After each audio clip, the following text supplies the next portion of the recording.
दिवाळीचा सण जवळ येतोय, मात्र त्याआधीच साखरेच्या दरांनी सर्वसामान्यांच्या तोंडचं पाणी पळवलंय। सध्या खुल्या बाजारात साखरेचा दर 80 रुपये किलोपर्यंत आहे, मात्र हाच दर 100 पार जाईल अशी भीती सर्वसामान्यांना वाटतेय। दिवाळीच्या काळात मिठाई, फराळ आणि इतर खाद्यपदार्थांसाठी साखरेची मागणी वाढते। लाडू, करंजी, शंकरपाळ्या तसंच अनारसे बनवण्यासाठी साखरेचा वापर केला जातो, त्यामुळे हा फराळही महागण्याची शक्यता आहे। मात्र व्यापाऱ्यांनी साठेबाजी करून दर वाढवले जाणार नाहीत याची काळजी प्रशासनाकडून घेतली जाणार आहे।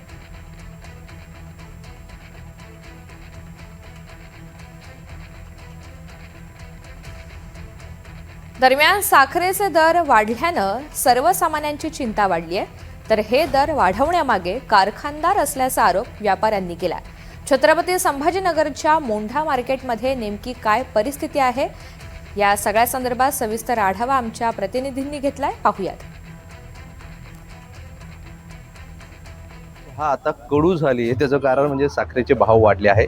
मी सध्या छत्रपती संभाजीनगरच्या मोंढ्यामध्ये आहे आणि अजूनही कुठेही शॉर्टेज नाही असं व्यापाऱ्यांचं म्हणणं आहे। आता ही ट्रक भरून इथे साखर आलेली आहे, पूर्ण ट्रक भरून आलेली आहे। काय आहे सगळी यामागचं गणित आपण व्यापाऱ्यांशी बोलूया। मला आधी तुमचं नाव सांगा। सर, मी दुर्गा रायसोडून नाना शंकरजी बोलतो। बरं, साखरेचं आता काय म्हणजे अचानक दर वाढले की शॉर्टेज झालं, काय झालं? कारखान्याने दर वाढवले, त्यामुळे आम्हाला उच्च भावात माल घ्यावा लागला, विकावा लागला, त्यामुळे कस्टमरचा सामना करावा लागत आहे। मला सांगा, आता आजचे काय दर आहे संभाजीनगरच्या मोंढ्यामधले साखरे? म्हणजे आमचा रेट सर आज 65 रुपयाचा आहे। हे होलसेल तुम्ही? होलसेलचा। एक गुणी कितीची किती किलोची असते ही 50 किलोची असते सर। ओके, आणि आता ही खाली कितीपर्यंत विकतोय म्हणजे माल तुम्हाला? आता रिटेलवर सर आता कोणी 68 इकल, कोणी 70 इकल, कोणी 72 विकू शकतं, त्याच्या पद्धतीने। त्याच्याच पद्धतीने आजचा 65 रुपयाचा मोंढ्याचा भाव आहे। काय कारण कळत आहेत तुम्हाला की अचानक भाव वाढले आणि किती दिवसात वाढले? सर हे सरासरी एक 3 हफ्त्यामध्ये एवढे सरासरी भाव वाढले। आणि कारण काय? कारण याला काही नाही, कारखान्याने भाव वाढवले, तेच कारण। म्हणजे असं देशात किंवा महाराष्ट्रात शॉर्टेज नाहीये? नाही, असं काहीच नाही सर। साखरेची जितकी म्हणली तितकी उपलब्ध भरपूर मिळते सर। बरं, काही तुम्हाला पुरवठा अधिकाऱ्यांनी नियम पण घातले किती तुम्ही स्टॉक ठेवू शकता? असे नियम आम्हाला काही आलेले नाही सर। अजून नियमच नाही आलेले आहे सर। ठीक आहे, आणि हे रोज किती उलाढाल असेल संभाजीनगरच्या मोंढ्यामध्ये साखरेची? तशी सरासरी आमच्याकडे आता सर 300-400 बॅग रोज सरासरी विकते। म्हणजे पूर्ण मोंढ्याचं सांगतोय? पूर्ण मोठ्यामध्ये अंदाजे साधारणतः एक 10 ते 12 गाडी माल विकतो। म्हणजे किती क्विंटल काय टन आपण? सर आता 50 किलोचा बॅग असतो।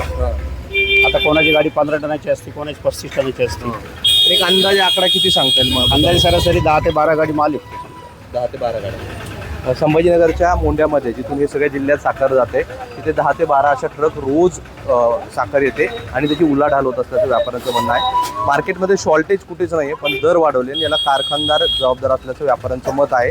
आता इथे संभाजीनगरमध्ये मोंढ्यामध्ये होलसेलमध्ये 65 रुपयाचा भाव आहे। खाली दुकानदार आपल्या आपल्या पद्धतीने ते विकतात, पण अचानक पद्धतीने ही दरवाढ झाली आणि त्यामुळे सर्वसामान्यांमध्ये देखील एक खळबळ उडालेली आहे। आणि आता आजचा हा दर आहे हे भविष्यात वाढू शकतो, कारण दिवाळीचं सण तोंडावर आहे। आता ह्या सगळ्यावर केंद्र सरकार काय निर्णय घेते हे पाहणं महत्त्वाचं असणार आहे। मात्र सध्या साखरेचं गणित बिघडलं एवढं म्हणत आहे। राहुल चव्हाणचा मोसिन शेख, NDTV, छत्रपती संभाजीनगर। ऐन सणासुदीच्या काळात साखर महाग झाल्यामुळे सर्वसामान्यांचं टेन्शन वाढलंय। साखर महाग झाल्यामुळे त्याचे परिणाम मिठाईसह खाद्यपदार्थांवर देखील दिसतंय। काही दिवसांआधी 40 ते 50 रुपये किलो असलेली साखर आता 60 रुपयांच्या पार गेली आहे। दिवाळीपर्यंत साखरेचा दर 100 रुपयांचा दर ओलांडेल अशी भीती व्यक्त केली जाते। देशात साखरेचा पुरेसा साठा आहे, तरी दर का वाढतायत याचं कारणही आता समोर आलंय। व्यापाऱ्यांची साठेबाजी आणि तुटवड्याच्या भीतीनं ग्राहकांनी केलेली आगाऊ खरेदी यामुळे साखरेचे दर वाढलेले आहेत। Indian sugar and bio energy manufacturers असोसिएशनचे अध्यक्ष नीरज शिरगावकर यांनी हा दावा केलाय।